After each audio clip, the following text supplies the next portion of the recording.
Hello, my name is Thatcher Rowe, 37 years old. I was once an Air Force pilot soaring through the icy skies of Alaska, facing blizzards and the storms within my own heart. Now I live a simple life in Helena, Montana, a peaceful suburban town where endless fields of grass stretch out, dotted with weathered wooden fences and the occasional cow grazing leisurely under a vast blue sky. Helena is neither as noisy as big cities nor as bone-chilling as the military base where I was once stationed. It's tranquil, with gentle breezes carrying the scent of dry grass and memories, as if time slows down here, allowing me to breathe and live true to myself. I live with my daughter, Joey, a 10-year-old girl with eyes as bright as autumn sunlight and a smile that melts all the ice in my heart. We stay in a small log cabin nestled along a red dirt road not far from my grandfather's old farm. The house is nothing special, a few small rooms, a porch overlooking the fields, and an old fireplace I light up on cold winter nights. I'm not wealthy in the way people think of million-dollar heirs. I live simply without ostentation or extravagance. To me, money isn't something to flaunt but a tool to protect what I cherish most. Joey and the memories of my grandfather, who taught me that honor is a legacy more valuable than any treasure. Tonight, like many other nights, I sit in the small living room, the golden-orange glow from the table lamp casting light on the dark wooden walls. Joey is fast asleep in her room, her steady breathing echoing through the slightly ajar door. On the table before me is a wooden box, its surface worn smooth by time, where I keep my grandfather's mementos. I open the lid and the scent of pine wood and old leather hits me as if opening a door to the past. Inside, among yellowed letters and a few black and white photos, I see the silver pocket watch my grandfather always carried. Its face is tarnished but the inscription on the lid remains crystal clear. Honor is the greatest legacy. I hold the watch, my fingers tracing the inscription, and suddenly a flood of memories surges back, powerful and unstoppable, like a wave pulling me back to days long gone. I close my eyes and in that moment I'm no longer in Helena. I'm back in Bozeman, Montana, my hometown where golden fields stretched under a cold sky, where I grew up amidst my father's indifference, my younger brother's pampering, and my grandfather's boundless love. As a child, I always felt out of place in my own home. My father, Douglas Rowe, was a former tax official, a domineering man with a piercing gaze and a commanding voice. He always looked at me as if I were a superfluous object, never good enough, never worthy. "Thatcher, stand up straight," he'd bark whenever I lowered my head, even if just to avoid his gaze. To him I was never enough, not smart enough, not strong enough, not like Brandon, my younger brother, who was doted on from a young age. Brandon, 5 years my junior, was a blonde-haired boy with a smile that could easily soften anyone's heart. To my father he was a treasure, allowed to do things I could never dream of, skipping school, spending money freely, even causing trouble around town without consequence. "Brandon's still young. He needs freedom," my father would say, while I, at just 10 years old, was forced to do chores on the farm from cleaning the stables to chopping firewood. My mother, a gentle but fragile woman, tried to protect me but she lacked the strength to stand up to my father's overpowering personality. In the end she left when I was 17, just before I enlisted. I don't blame her. I understand she needed to escape the cage my father had trapped our family in. In those stifling years my grandfather was my only light. A World War II veteran, he was a tall man with white hair and rough hands from years of holding a rifle and working the fields. He and my grandmother had built their farm from nothing, turning barren land into a small agricultural empire, enough to make him a millionaire without anyone suspecting. My grandmother passed away when I was 23, leaving him alone with his memories and a heart that remained steadfast. He never boasted about his wealth or bragged about his success. To him a person's worth lay in their honor, in how they stood firm against life's challenges. During summer breaks I'd escape my father's oppressive home to stay at my grandfather's farm. I still vividly recall him sitting under the old oak tree reading the newspaper, his reading glasses slipping down his nose. He'd tell me stories of his military days, of battles, of friends who fell and of how he learned that honor was something neither bought nor sold. "Thatcher," he'd say, his eyes blazing like fire, "life will test you but if you hold on to integrity and resolve, nothing can defeat you." It was he who encouraged me to enlist. When I was 18, standing at a crossroads in life, he placed his hand on my shoulder and said, "The military will teach you how to be a man, but only you can decide what kind of man you'll become."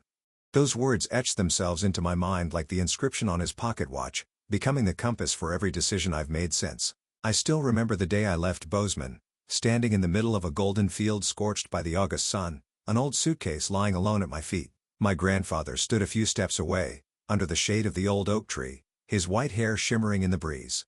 He didn't say anything, just waved, his eyes blazing as if to tell me he believed I wouldn't let him down. My father didn't see me off. Brandon, only 13 at the time, merely shrugged, muttered something and turned back into the house, as if my departure wasn't worth his concern. My mother, who had left the family a year earlier, left me only a short letter, her handwriting trembling. "Thatcher, you are my hope. Don't let them hurt you." I tucked the letter into my jacket pocket, boarded the dusty red bus, my heart heavy but brimming with resolve. The military is not a place for the weak. On my first day at boot camp, I was thrust into an alien world where everything was measured by sweat, discipline, and endurance. In the early mornings, when the sky was still pitch black, we were dragged out of bed to run in the biting cold, our breath turning to white mist in the air. I remember my new boots blistering my feet, but I didn't dare stop or complain. "Stand up straight, Rowe," the drill sergeant roared, his voice tearing through the morning fog. I gritted my teeth, my shoulders aching under the weight of a heavy backpack, but in my mind I heard my grandfather's voice. "Honor is something you must earn, Thatcher. No one hands it to you." Those first months were an unending series of challenges. I learned how to shoot a rifle, how to bandage wounds in battlefield conditions, how to stay calm when everything around me was falling apart. Some nights, lying on my bunk, staring at the tent ceiling, I wondered if I had the strength to keep going. But then my grandfather's image would appear, sitting under the oak tree, recounting his days in Normandy, how he and his comrades survived battles where death lurked every second. "You don't need to be the strongest," he once told me, "but you must be the one who never gives up." Those words became the fire that warmed me through the harshest days. After training, I was deployed to various parts of the world. First was a base in the Middle East where the desert heat scorched everything from skin to spirit. I remember night patrols on dusty roads, gripping my rifle, ears straining for the slightest sound. The whistle of wind over rocks, the footsteps of my teammates, or sometimes the distant hum of an engine signaling danger. Once a mine exploded just meters from my team. The ground shook, dust and smoke filled the air, and a teammate's scream pierced the night. I rushed to him, pulling him from the rubble, his blood soaking my uniform. He survived, but his panicked eyes haunted me for months. Moments like those taught me that war isn't just about survival. It's about keeping your soul from being torn apart. From the Middle East, I was sent to Southeast Asia, where dense jungles and oppressive humidity made everything suffocating. I learned to move in darkness, to read maps under the faint glow of a flashlight, to stay silent even as my heart pounded in my chest. But no matter how tough the missions were, I always carried one thing: my grandfather's letters. He wrote regularly, one letter a month, his firm handwriting on thin paper. He wrote about the new harvest, the old horse he still tended, the mornings he spent on the porch watching the sunrise. But above all, he wrote about me. "You're doing the right thing, Thatcher," he wrote in one letter. "Life will test you, but don't let it make you forget who you are." I kept those letters in a small metal box, tucked at the bottom of my backpack like a talisman. When I was 23, I was stationed in Alaska, where I would spend many years. Alaska was a different world. Snow-covered mountains, endless pine forests, and skies so clear you could see the Milky Way on cloudless nights. I worked at an Air Force base near Anchorage, participating in missions to protect airspace and support search and rescue operations. The work here was less dangerous than my previous postings, but Alaska's cold and isolation had their own challenges. Some days, I stood on a hill overlooking the base, my breath turning to mist, wondering if I was living up to my grandfather's expectations. In Alaska, I met Miranda. She worked at a hospital near the base, a nurse with brown hair tied high and a smile that melted the winter cold. The first time we met, I was sitting in a small coffee shop, trying to warm my hands with a hot cup of coffee. She walked in, ordered a tea, and when our eyes met, I felt a jolt run through me. "You're a soldier, aren't you?" she asked, her voice gentle but confident. I nodded, and from there we started talking. About Alaska, about the long sunless days, about the dreams we once held. Miranda had a way of making me feel at ease, as if I could shed the armor I'd worn since enlisting. Our dates often took place in small Anchorage bars, where dim lights and the smell of burning wood from fireplaces created a warm atmosphere. She told me about her childhood in a small Oregon town, her dream of becoming a doctor but settling for nursing because life didn't go as planned. I told her about my grandfather, about my days in Bozeman, but I avoided mentioning my father and Brandon. Perhaps I didn't want her to see the wounded part of me, the part I'd tried to bury long ago. When I was 25, Miranda got pregnant. It was a winter evening, snow falling thickly outside the window of the small apartment we rented near the base. She sat on the sofa, hands cradling her belly, her eyes a mix of worry and joy. "Thatcher, I'm pregnant," she said, her voice trembling. I knelt before her, took her hands, and in that moment all the exhaustion and pain of my military years seemed to vanish. "We'll be a family," I said, and I truly believed it. I proposed to her the next week on a snow-covered hill under the shimmering northern lights.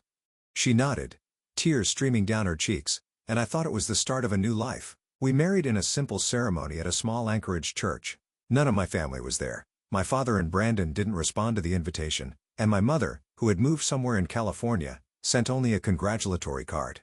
But I didn't care. I had Miranda, and a few months later we had Joey, a tiny girl with big round eyes just like my grandfather's. Looking at Joey, I felt I'd found my true purpose, not just to survive but to protect, to love, to build the family I never had growing up. But that happiness didn't last. Life in Alaska was harsher than I'd imagined. Missions that kept me away for weeks, sometimes months, meant I was often absent.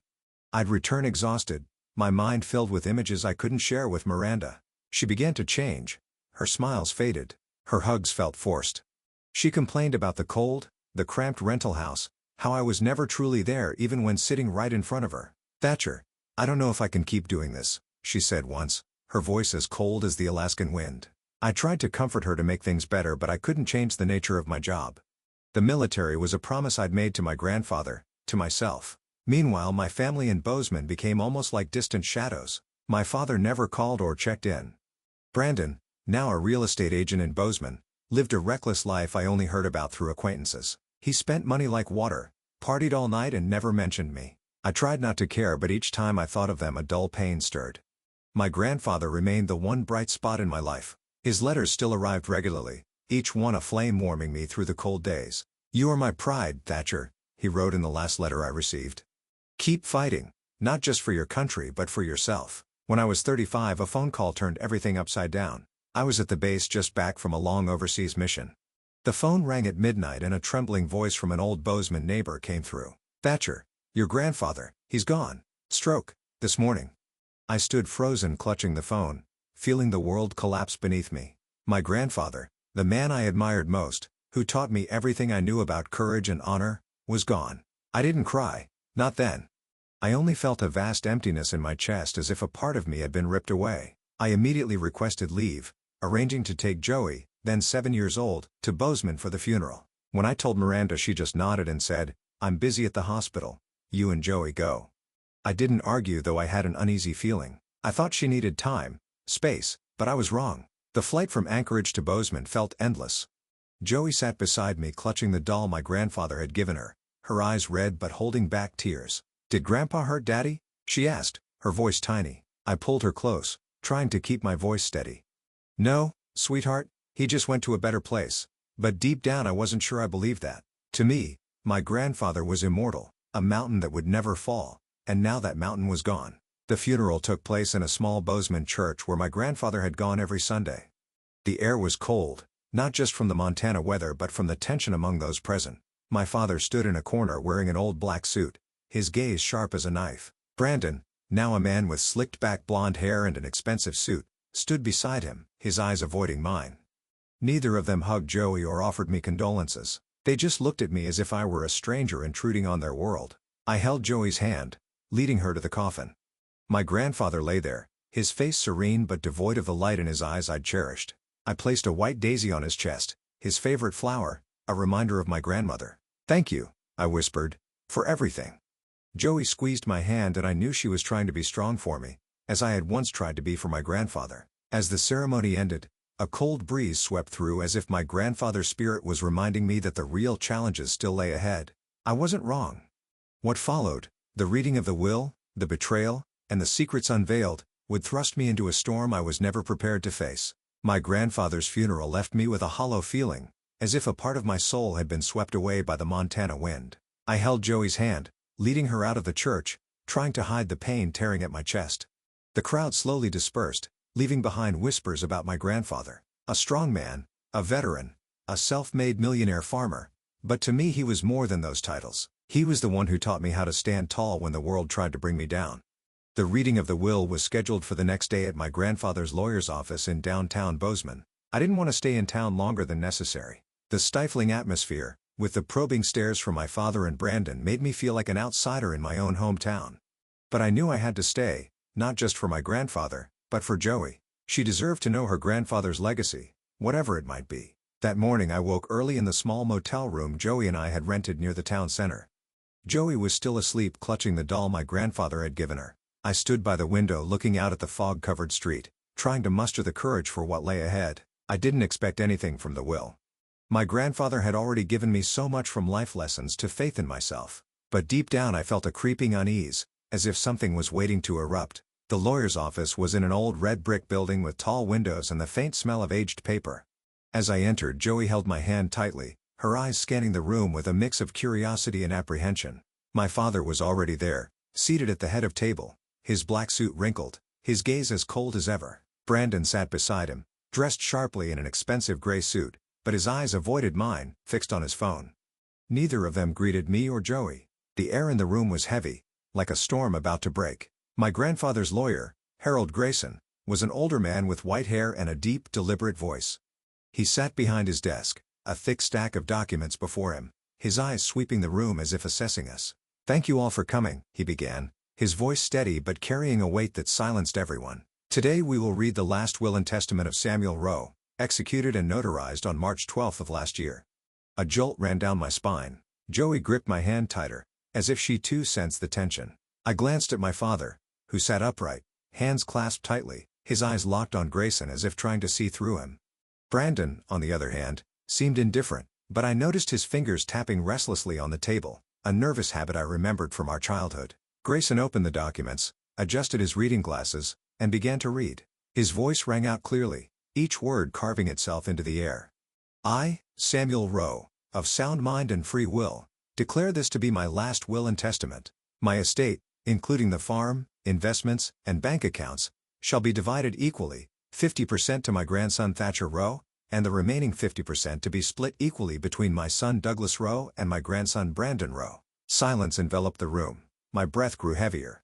50%? It was a figure far larger than I'd ever imagined. I had never thought much about my grandfather's wealth to me. He was a man of fields and stories, not a millionaire. But now, as the figure was announced, I felt the weight of my father's and Brandon's gazes sharp as knives.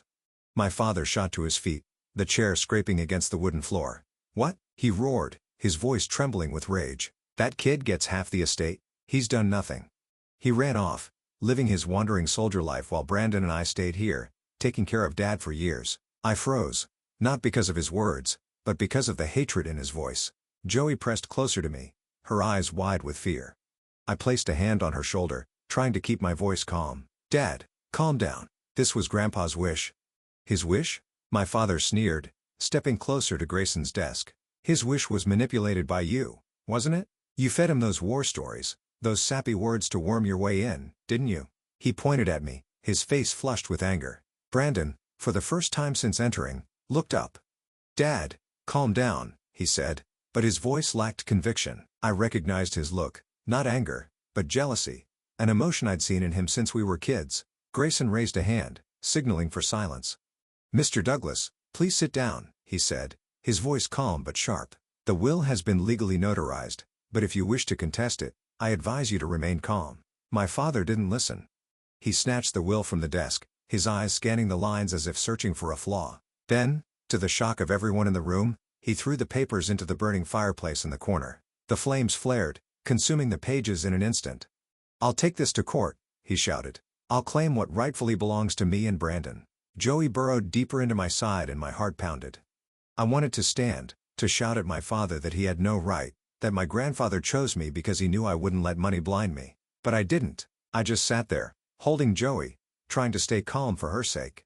And then Grayson did something that silenced the room. He slowly opened his desk drawer and pulled out another set of documents, bound in dark blue with a red seal. "Mr. Douglas," he said, his voice low like thunder. "You just destroyed a copy of the will." But Samuel anticipated this possibility. He held up the documents, his gaze sweeping over everyone in the room. "This is the second will, executed on the same day as the first and also legally notarized." My father stood frozen, his face pale. Brandon leaned back in his chair, mouth agape.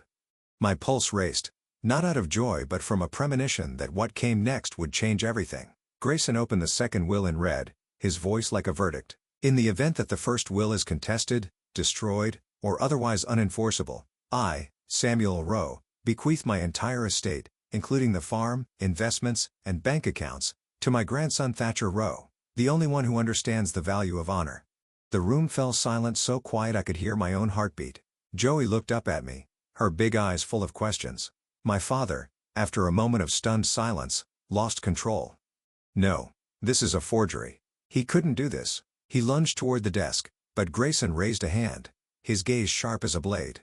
"Mr. Douglas, this will was notarized in the presence of 2 witnesses and a notary public. If you wish to challenge it, you may take it to court, but I warn you, if you continue to destroy documents, you will face serious legal consequences." Brandon shot to his feet, his chair clattering behind him. "Thatcher, what did you do?" he yelled, finally looking me in the eye. "What did you say to Grandpa to make him do this? You stole everything." His voice trembled, not just with anger, but with desperation. I knew he didn't care about our grandfather. He cared about the money. I looked at Brandon, then at my father, searching for words, but nothing came out. I only felt a profound sadness, not for them, but for my grandfather, who had spent his life building a legacy only to see his family tear each other apart over it. "Enough," I said, my voice low but firm. I stood taking Joey's hand. "Let's go, sweetheart." I didn't look back at my father or Brandon as I left the room. I only heard my father shouting something about suing me to the end, and Brandon muttering a curse under his breath. As we stepped outside, the cold Bozeman air stung my face. Joey looked up at me, her eyes brightening slightly. "Daddy, Grandpa left everything to you because he loved you, right?" I smiled, though my heart was heavy. "Yes, sweetheart, but not because of the money. He left me a lesson. That honor matters more than anything." Back at the motel, I sat by the window looking out at the distant fields. My grandfather's second will was not just a gift, but a burden. I knew my father and Brandon wouldn't stop. They would try to take what they believed was theirs, no matter the cost. And I, though reluctant, would have to face them, not just for the money, but for honor, for the promise I'd kept to my grandfather. But what I didn't expect was that the real storm wouldn't come only from my father and Brandon. It came from the place I least anticipated, from Miranda, the woman I once loved, and from secrets I was never prepared to face. After the reading of the will, Joey and I left Bozeman the very next day. I didn't want to stay a minute longer in that town filled with painful memories. My father's angry shouts, Brandon's jealous glares, and the suffocating atmosphere of the lawyer's office clung to me like a shadow. Back in Alaska, I tried to return to the rhythm of everyday life. The Air Force Base in Anchorage was the same as ever. Long workdays, night patrols under a frigid sky, and early mornings when I stood on a hill looking down at the snow-covered mountains. But everything felt different. My grandfather's will, though a gift, had changed how I saw things. I was no longer just a soldier, a husband, a father. I was the one my grandfather had chosen, the bearer of his legacy, not just in wealth, but in honor. I decided not to change my lifestyle despite the immense fortune now in my name. My grandfather's estate, the sprawling farm and Bozeman investments and bank accounts, was estimated to be worth around $15 million. It was a figure far beyond anything I'd imagined, but I didn't want it to define me. I continued living in the small rented house near the base with its worn wooden walls and old fireplace. I still drove my beat-up truck, wore simple clothes, and spent my days off playing with Joey, teaching her how to make kites or bake cookies in our cramped kitchen. Miranda, however, noticed the change. She didn't say anything right away, but I saw a shift in her eyes, a curiosity, a hint of greed lurking beneath. One evening, after Joey had gone to bed, we sat by the fireplace, its glow flickering across her face. She held a glass of wine, her fingers lightly circling the rim, then looked at me. "Thatcher," she said, her voice soft but with an edge, "have you thought about what to do with the money?" I shrugged, trying to keep my tone casual. "Not much yet. I want things to settle first. Maybe set up a fund for Joey or for people who need it." She nodded, but I saw her lips tighten as if holding something back. "You should think more carefully," she said after a pause. "I mean, that money. It could change everything. We could buy a bigger house, move somewhere warmer. Alaska isn't the place to raise Joey forever." I heard the discontent in her voice, something I'd grown familiar with in recent years. "Miranda, I don't want to change everything just because of money," I said, keeping my voice gentle. "I want to live like my grandfather did, simply without letting money blind me." She gave a short, scoffing laugh, a small sound that startled me. "Simply? Thatcher, simplicity won't sustain us forever. What if something happens to you? What about Joey and me? You should transfer some of the assets to my name and Joey's, to be safe, you know? If your father and brother come back, they won't have a claim." Her words made sense, at least on the surface. I nodded, saying I'd talk to a lawyer to look into it, but deep down, unease stirred. "I couldn't," she looked at me, her eyes cold. Maybe you don't want it to, but I do. She stood, grabbed her wineglass, and walked into the bedroom, leaving me with a feeling like a knife had pierced my heart. That night I couldn't sleep. I lay on the sofa, staring at the ceiling, trying to understand what was happening. Miranda had never talked about money like this before, or had I been too blind to notice? I thought of my grandfather's letters, his words about honor. I wondered if I was doing the right thing or if I was letting the past control the present. The next morning I drove Joey to school. She was silent the whole way, holding my hand tightly. When I kissed her forehead goodbye, she looked at me, her eyes seeming to want to say something but holding back. "I love you, Daddy," she said, then ran into class. On the way back, I pulled over on a quiet road, looking out at a snow-covered field. I took my grandfather's pocket watch from my jacket, running my fingers over the engraved words, "Honor is the greatest legacy." I closed my eyes, trying to find answers in his teachings. But no answers came. Instead, a growing sense of dread swelled within me. Alaska in winter is a world of ice and silence. In the days following the tense conversation with Miranda, I tried to focus on my work at the base and my time with Joey. But the sense of unease clung to me like the cold seeping through my jacket.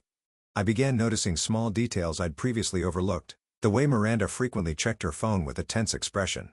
The way she avoided my gaze when I asked about her night shifts. The way she kept mentioning moving somewhere else, as if Alaska were a prison she needed to escape. Joey, more sensitive than anyone I've ever known, was changing too. She no longer chattered about school like she used to. Instead, she often sat alone in her room, drawing strange pictures. A woman standing in the dark, a house with broken windows, or sometimes a man with blonde hair standing by a door. I asked her about the drawings, but Joey just shook her head, her big round eyes filled with worry. "Just drawing, Daddy," she said, but the tremble in her voice told me she was hiding something. One afternoon I decided to spend the entire day with Joey to pull her out of her silence. I took her to a lake near the base where the frozen surface shimmered under the pale sunlight. We sat on a rock wrapped in a shared blanket, tossing small pebbles to watch them skid across the ice. "Do you miss Grandpa?" I asked, trying to find a way to start a conversation. Joey nodded, clutching her doll tighter. "I miss him. He used to tell me stories about horses. He said I was like a little foal, always running around." She smiled, but the smile faded quickly. "Daddy, I have something to tell you, but I'm scared." I turned to her, placing a hand on her shoulder.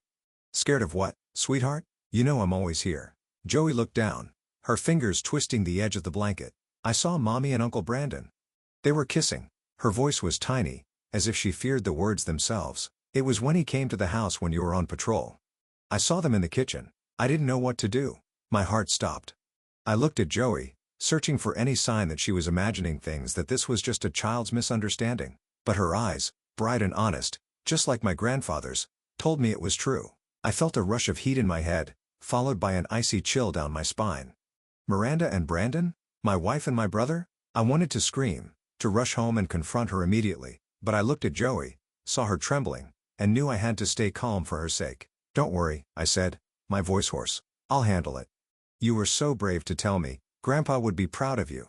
I pulled Joey into my arms, feeling my heart constrict. She buried herself in my chest, sobbing, and I realized she'd been carrying this pain alone for too long.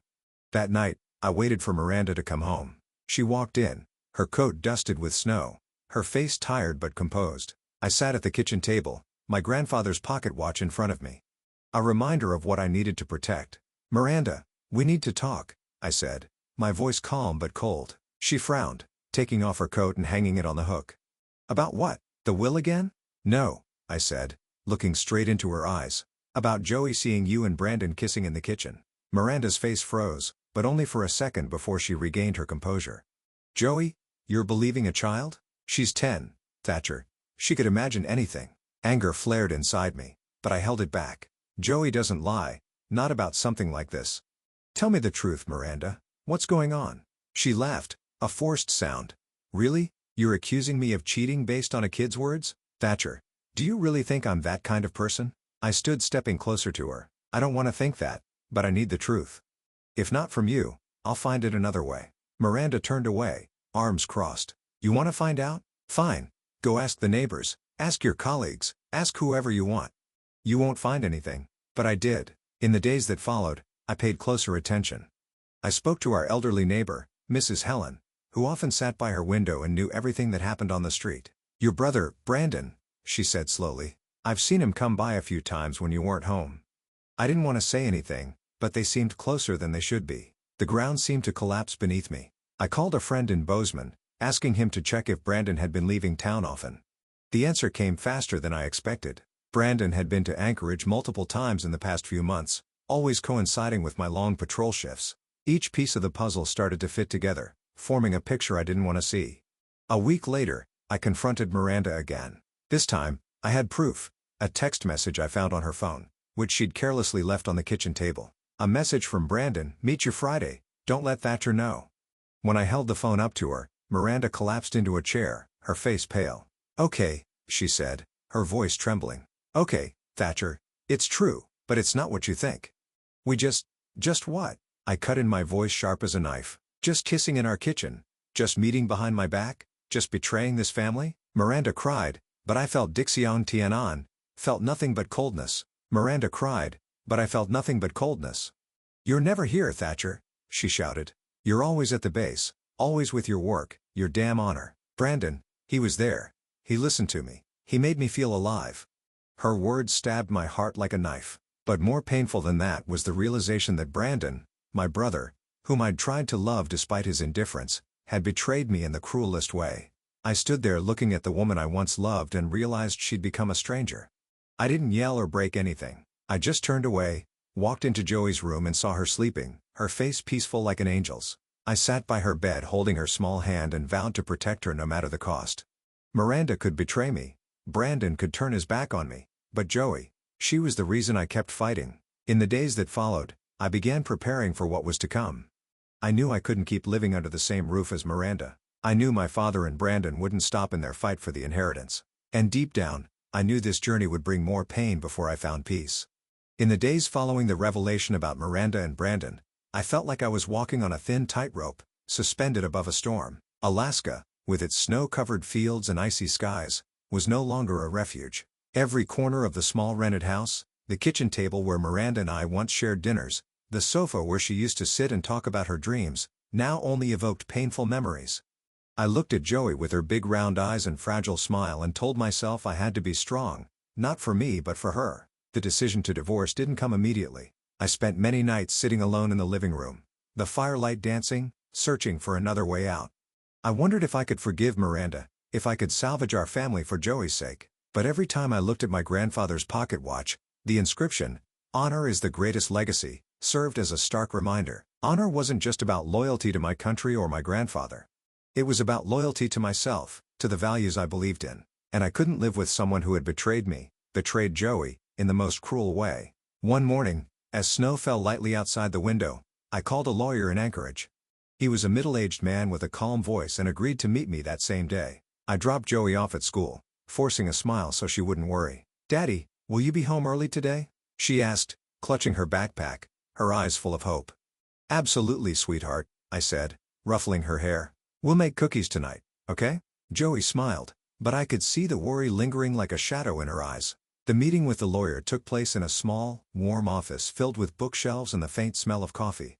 I told him everything. About Miranda, about Brandon, about my grandfather's will. He listened, taking careful notes, then looked at me over his glasses. "Thatcher, what do you want from this divorce?" he asked. "Full custody of Joey," I replied without hesitation. "And I want to ensure my grandfather's estate isn't touched. It belongs to Joey, not Miranda." He nodded, explaining that since the estate was my personal inheritance, Miranda would have a hard time claiming any of it.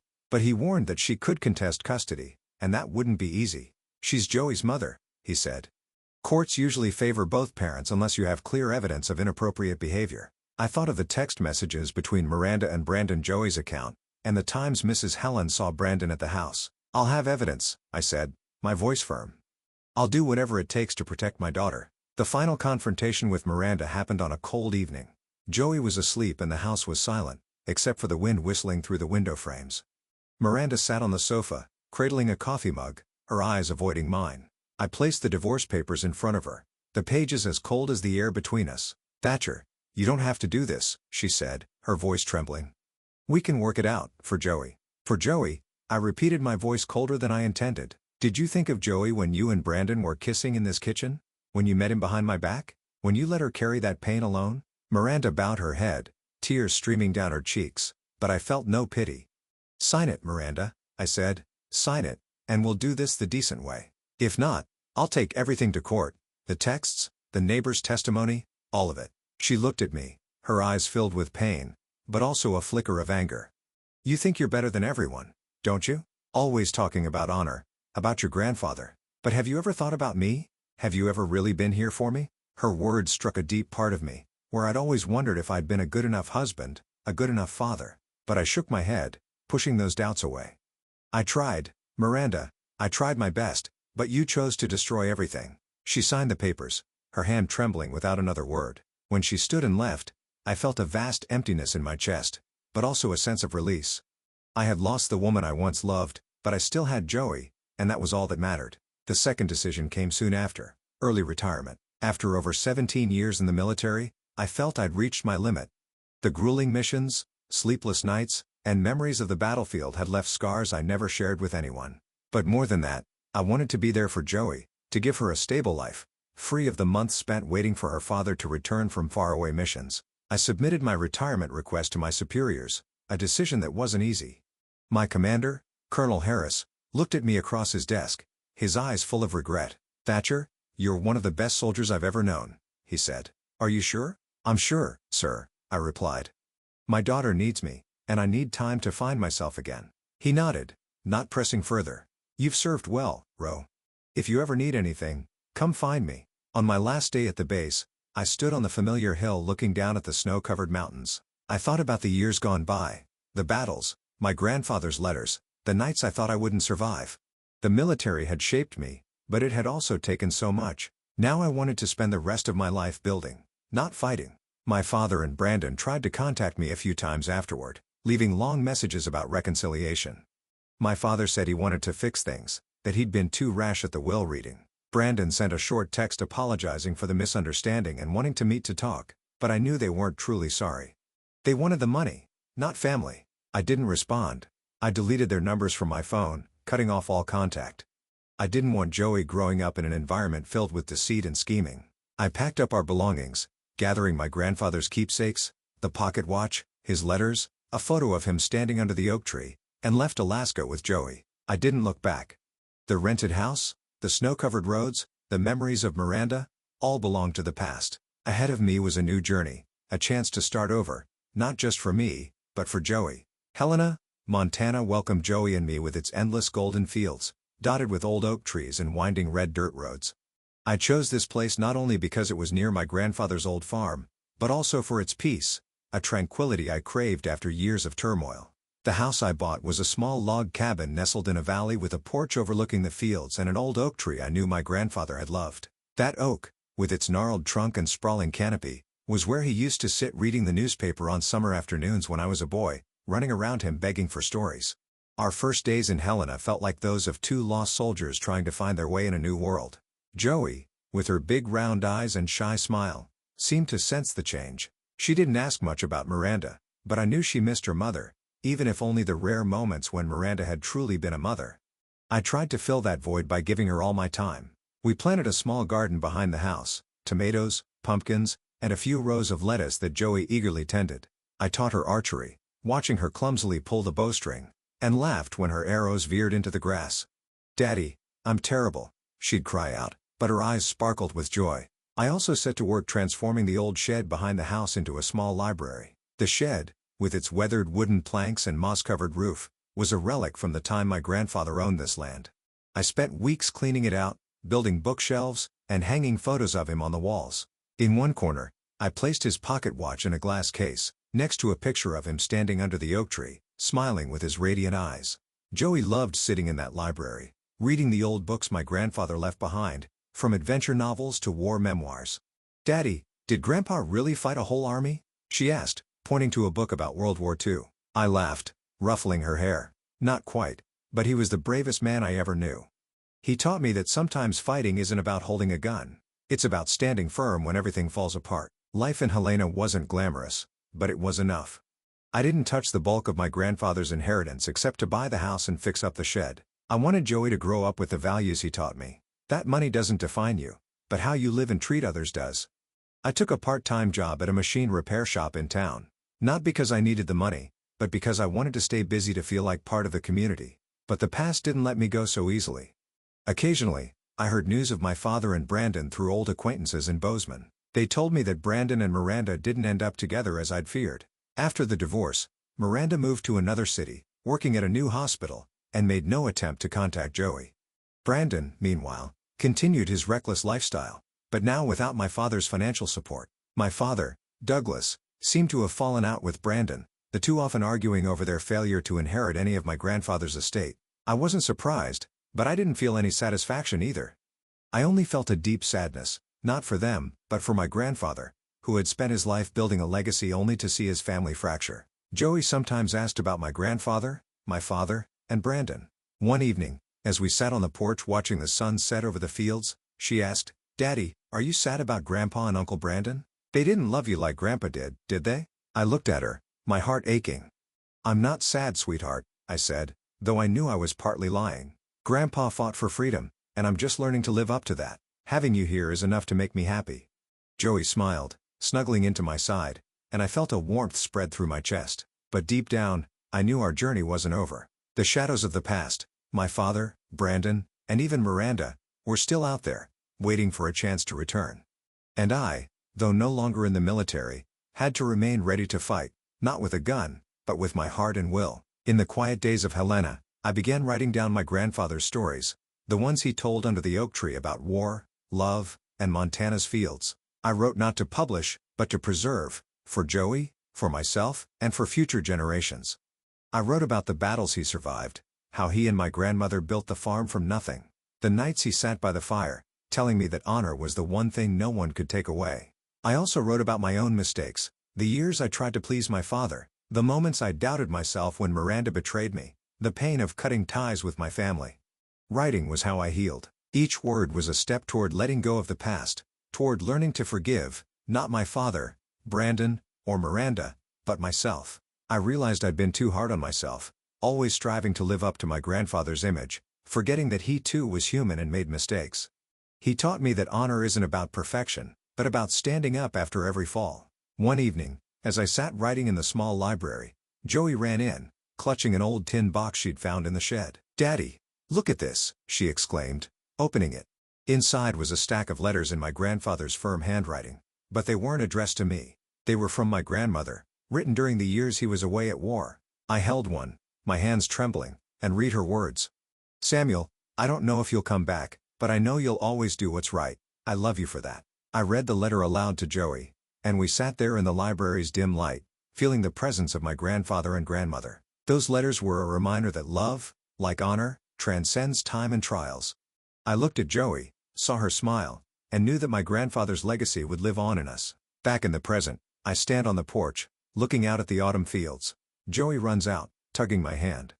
"Daddy, come eat dinner. I made cookies," she cries, her eyes shining like the moonlight. I laugh, take her hand, and walk inside. As we sit at the dinner table watching Joey's radiant smile, I realize that the greatest legacy my grandfather left wasn't the money or the farm, but the ability to stand firm when everything collapses. It's Joey, the love between us, the simple days in Helena where I found the true meaning of life. I glance out the window where the old oak stands tall in the darkness. "Thank you, Grandpa," I whisper, knowing that somewhere he's smiling.